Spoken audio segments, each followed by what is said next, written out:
Parang awa mo na. Tulungan niyo po ako. Hanggang kailan ko pa ito titiisin? Para sa mga anak ko. Pero, kaya ko pa ba?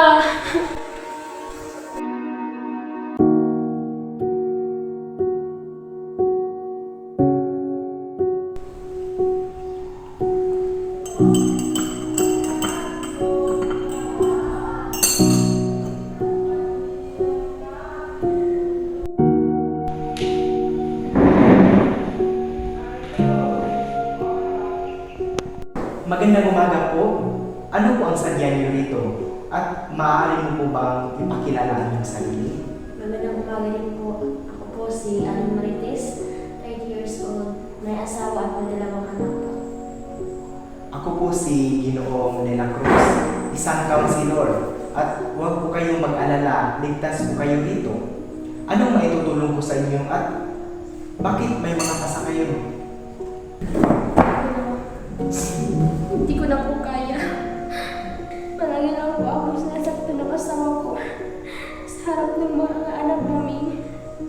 Ang mga pasa na ito ay gawa po ng asawa ko. Napakasakit po niyan, Aling Marites. Pero gusto ko po malaman ninyo na hindi kayo nag-iisa. Walang sinuman ang may karapatang saktan kayo, pisikal man yan o emosyonal. May mga kaanak po ba kayong maaaring puntahan ninyong pansamantala?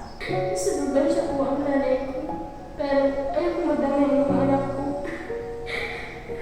Naiintindihan ko po ang inyong pag-alala. Ang mahalaga po ngayon, Aling Marites, ay ang inyong kaligtasan.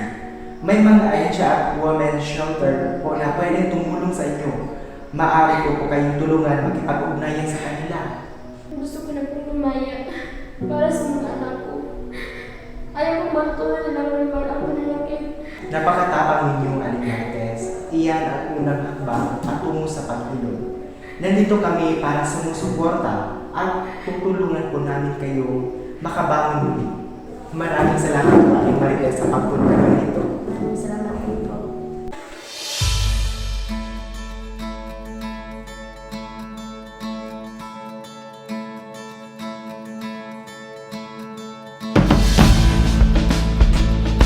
Wow!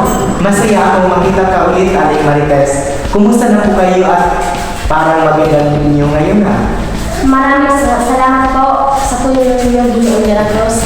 Nasa safe house po kami ng mga anak ko at magtatanggap kayo ng trabaho at hindi nila yung mga anak ko ng mga.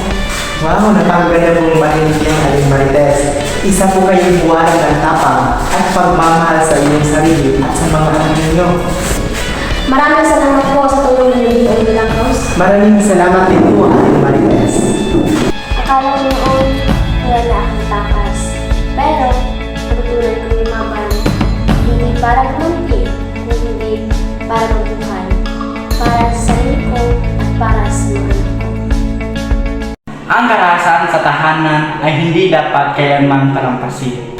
Kung ikaw ay biktima o may kilalang biktima, huwag matakot magsalita. May mga taong handang makinig at tumutulong. Tandaan, karapatan mong mabuhay ng may dignidad at katahimikan.